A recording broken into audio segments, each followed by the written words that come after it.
Hello, good evening. So I hope that this go live finds the people who watch it doing really well this Thursday evening. We're almost to the end of the week, guys. Tomorrow is Friday. Happy fingers.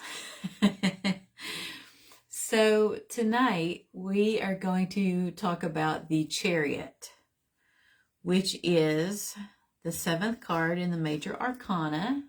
I'll go ahead and hold that up so you guys can see it. And as always, there's a lot of really cool symbols that are used on this card, and I'm going to go over them, including some really cool things that as usual, I find online, which I'll go over. So the first thing being, this is the Roman numeral for 7. So it's the 7th card in the Major Arcana, and it follows the Lover's card, which we reviewed last night. And pictured in this card, it almost looks like Robert Plant from Led Zeppelin, like with the really long blonde curly hair. So it's got those Robert Plant vibes. And it shows this gentleman, and he is pretty well standing, like, it's kind of like, how do I put it? It looks like a box in this picture, but it's actually literally a chariot. And there's 2 different sphinxes. So there's the black one that is supposed to be masculine, and then the white, which is supposed to be feminine. So if you look closer here, the feminine one has breast, and then the masculine one, he does not. Also note that both of the sphinxes are not pointing directly forward. One is pointing more so left and the other one is right. And that's really symbolic about the life journey. So it's at this point in the Fool's journey that the Fool, which again, sex doesn't matter, he, she, what have you, is in control of their journey at this point. They make a decision as far as how, like where they're going to go and move forward. Where are they going to, how fast do they want to get there, and so forth. Literally think of the symbology, or how symbolic it is to have somebody driving a chariot. Well, that's what is happening here. So the tapestry that is above this man's head, you see like a lot of stars. And so that stands for, say, the celestial. So that is more of like a fatalistic type view of life, that sure, we can make our choices and there's consequences for our choices. But from a fatalistic viewpoint, it is the theory of some that our fate's already pre-written as far as our life in general. So it goes into that fatalistic viewpoint with the celestial bodies here. Above his head, there's the star. And we have not gotten to that as of yet, but we will. It's one of the Major Arcana cards. So that, in a nutshell, means hope. Which, when you think about it, before we ever move, accept another job, say if we decide to get married, have a baby, when you think of all these major life changes, despite the obstacles that we face on a day-to-day basis, and whether or not it's rational, we hope for positive outcomes and that things will work out, say, hopefully for the best. And so basically our seeker, our Fool, at this point is having hope. Around his head, there's like this little, like, I don't know. I don't want to call it necessarily, I guess it would be a headband. I don't know what you would call it for a male, but it's kind of like the Grecian type lace. Think of like Mark Antony and Caesar, and say like Cleopatra movie type vibes. So that shows success when he's wearing that around his head. Again, he's successful. He's got the knowledge and experience that further support him on this journey. then he's wearing this armor, so he's very much ready for any obstacles or conflict. So he's got that in preparation for that. And then on his shoulders, you see like these little crescent moons here. And that is nodding, it's like a nod to the high priestess. So if you remember, the high priestess is all about that intuition. So even though he's got the intellect and the smarts to help him with his journey, this is more so the intuition. And each one of these has a name, and it actually is derived from the Hebrew Bible. So the left shoulder, and I will try to pronunciate this, is called Tirim, T as in Tom, H-U, R-R-I-M as a mouse, Tirim. And then the other one is Urim, which is the right shoulder, which is U-R-I-M. And so, yeah, so the moons are all about, you know, that being very intuitive and so forth, going based on our gut instinct. Let's see here. So to continue along, so right here, we see these little wings with this emblem. And what that means, and this is more so maybe a better word would be a crest for this. That means navigation and inspiration. So that would be like the compass. So for us, it could be like a literal compass when we're like assessing, say like on Google Maps, for example, modern day era, we're plotting our route and we are determining, okay, so I need, say, 10 hours to get from point A to point B. So I need to leave at this time in the morning. And then you think, well, shoot, you know, I might get hungry, so I'll need to take water and snacks with me. So this is very much, I would say, a literal and a figurative nod as far as kind of like finding where you go. And then the road in life can be messy. So go figure, it's not going to be this nice, beautiful, illuminated pathway that we're going to totally see all the obstacles before they even happen.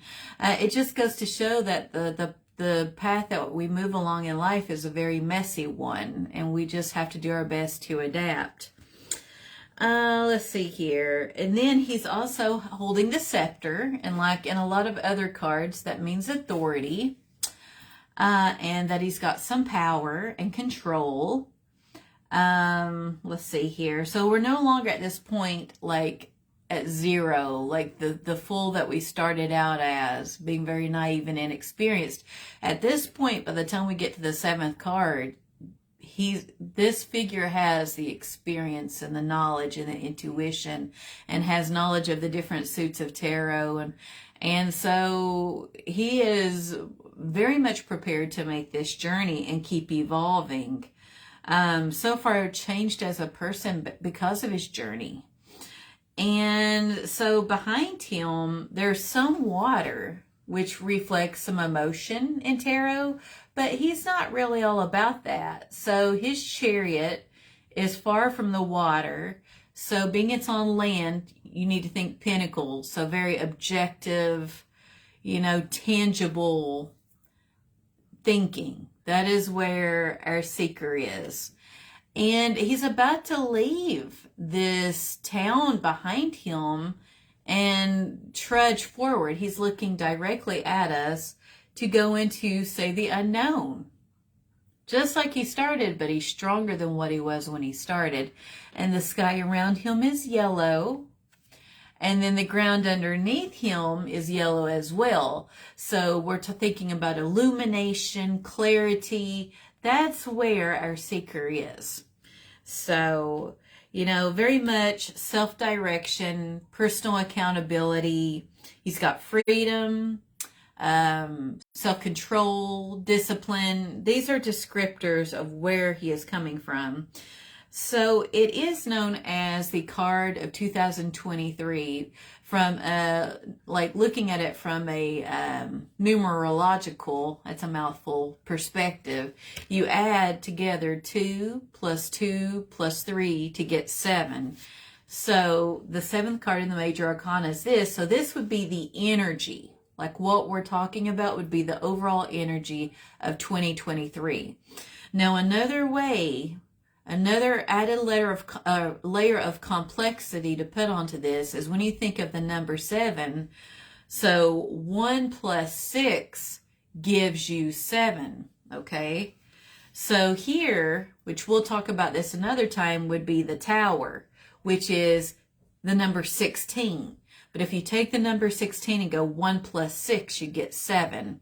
So for 2023, in a nutshell, in order for our lives to have this progression and these changes that change us as human beings and life as we know it, things that no longer serve us with inadequate foundations must crumble down and fall so that we can build anew. So that is like major tower energy to complement the Chariot. So I thought that was really cool.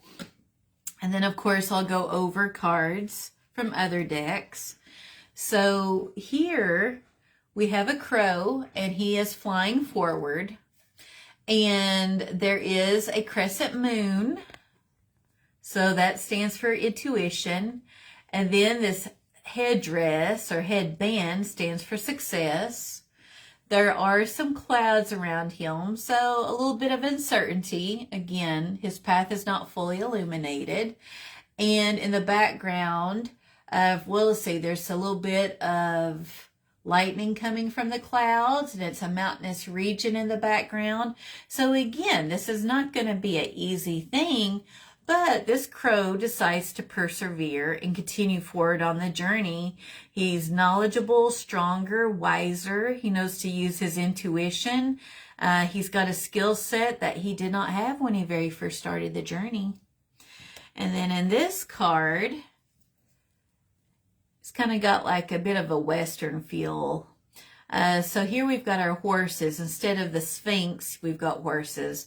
And so, you know, the black one is the masculine and the white is the feminine. And no, they're not aligned even here. They're turned a bit different. And this would be our seeker. And he's on top of this moving wagon surrounded by this energy, this illumination. And the sky is like, this would be like fatalistic, the universe, knowledge, destiny. So that would be what all this is. And here it is. It looks like it may be at night. It's about to turn dark. But it looks like these guys are moving pretty fast. And he's hanging on for the ride the best that he can. So even though, again, it does not have all the aspects of the original Rider-Waite-Smith, it definitely has the vibe of that. Here's another one. And it shows a lady, and she is riding atop of geese. I really love that, especially with how like geese migrate based on the season. And when you think of, say, like in tarot, we have the wheel, which means like a change of seasons. I think it's really cool and appropriate that geese are used here. And she's flying toward the illumination of the sun for that clarity and to see that her life path is more so in front of her. And underneath her, it's very mountainous. But she very much is standing there with her hair blowing in the wind, holding onto the reins of these guys. It looks to be a black one and more than likely a white one. And she's along for the ride. So that's very much Chariot vibes. And then even from the Hush Tarot, I felt like this one actually did a pretty fair job, you know. So here it shows a lady and she's holding the scepter. And we have the banner with the celestial theme. So again, very fatalistic. Her horse has the armor. So her horse is ready in case she encounters obstacles. And then around the horse, along the reins, it seems like there's these keys. So from all these various trips, all these little side stops that she's made and met all these different people, she is taking those knowledges, not that, what is it, the knowledge and experience with her as she continues forward on this journey as the Chariot. Let's see here, and let's see what else. Now, I find it interesting that it's a carousel horse. So it's almost like in this picture, the left hind leg looks like it's broken off. And like the bar that runs, say, typically through the middle of a carousel horse, it's almost like that is planted into the ground. So when I look at this, I just see that it's not like a smooth takeoff. She's probably not going to go anywhere with that broken horse the way it is. So that really adds a layer of thought, really, because it's so different from our original Rider-Waite Smith. So she's going to have to utilize the knowledge and skill she has to figure out how to utilize this horse, if she can, to make that forward progression that the Chariot generally shows. Again, it's these life changes, moving, new jobs, having babies, getting married, all the major life happenings, having the courage, even if it scares you, to do something anyway and take that chance and have that forward progression. Those are very much Chariot vibes. So tomorrow, when I tune in, I will be discussing the next card in the Major Arcana, which is the Strength card. I really am interested as far as your feedback, if you have any, as far as the Chariot. What are your thoughts when you look at the Chariot? And feel free to add those in the comments if you have them. And I hope that you guys have a really good evening, and thank you for joining me. Bye.